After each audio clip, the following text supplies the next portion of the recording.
Hey Greg, how you doing? It's Kim McCotter here. Mate, I just thought I'd check in to see how you're going after coming to Service Success Academy, but also the Masterclasses. Hope that you're doing well and that you've kicked off the Charlie Greer training that you've purchased. Mate, just wanted to check in with some of the course material because I want you to get the most out of the investment that you've already made, and the only way to do that is if you do it. Yeah. So probably the biggest wins for yourself, as far as I can tell, is to get your perfect service call sorted.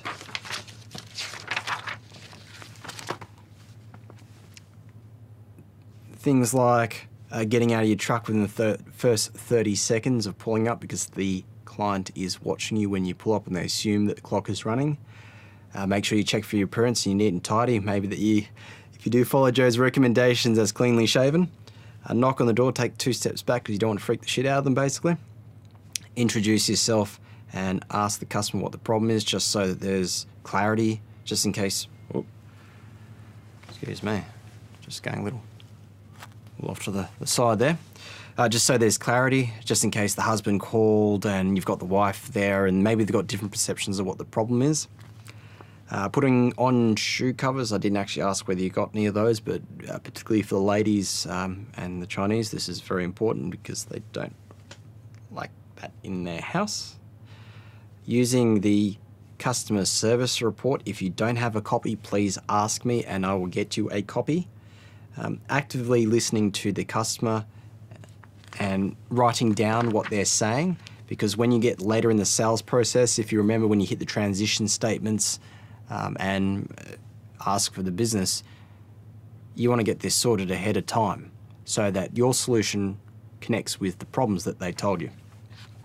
And actually write down, do diagrams, and they see you doing that.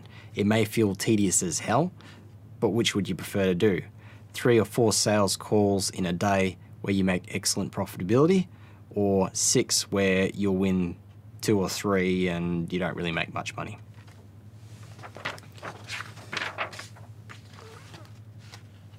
So lots of notes.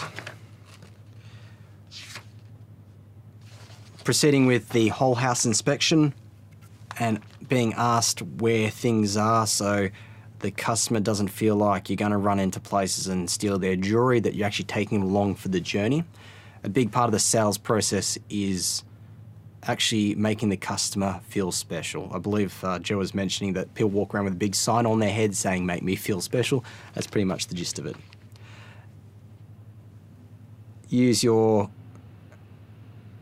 questions to find out what the problem is and some transitional questions. You are, let me find it.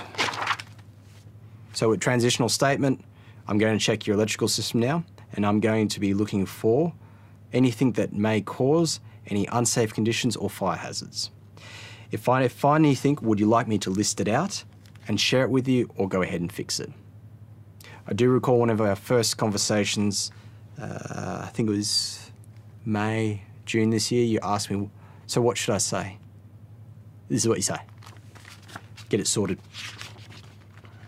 Because of course, 9 times out of 10, they'll say, make a list. And if the one time that they don't say that,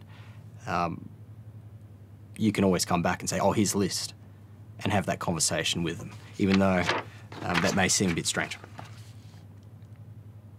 Use lots of diagrams. This is the next step, to explain the situation to the customer. Being from a non-technical background myself, I get it, you guys do this day in, day out. I wouldn't have a clue what capacitors are, circuit breakers, RCDs, all that sort of stuff. I've learned it now that I'm here, but didn't know it beforehand. And I'm assuming if your average customer is anything like our average customer, 35 plus women with children in a house, they won't have a clue what you're talking about. So use lots of diagrams. Use lots of diagrams to get that sorted.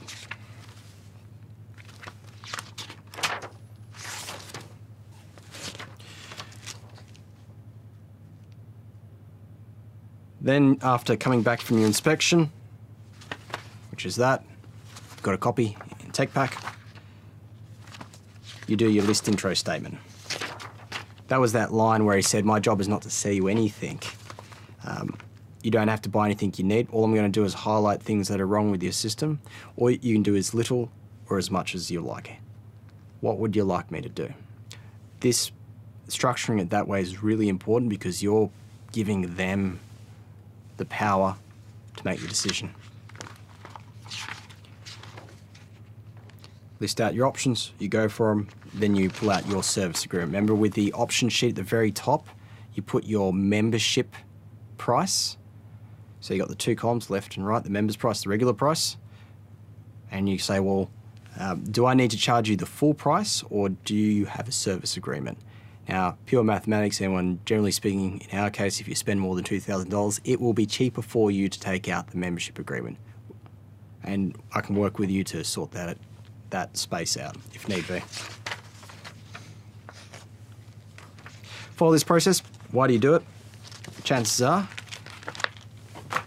if you do it the way Joe's telling you to do it, and you do it consistently, you will sell more stuff at a higher ticket, you'll make more profit, and you won't have to work as hard. Hope that was helpful. Mate, I want to make sure that you're doing it and you're getting value out of it. Give me a call anytime to check in. Cool. Rightio, leave you to it. Bye for now.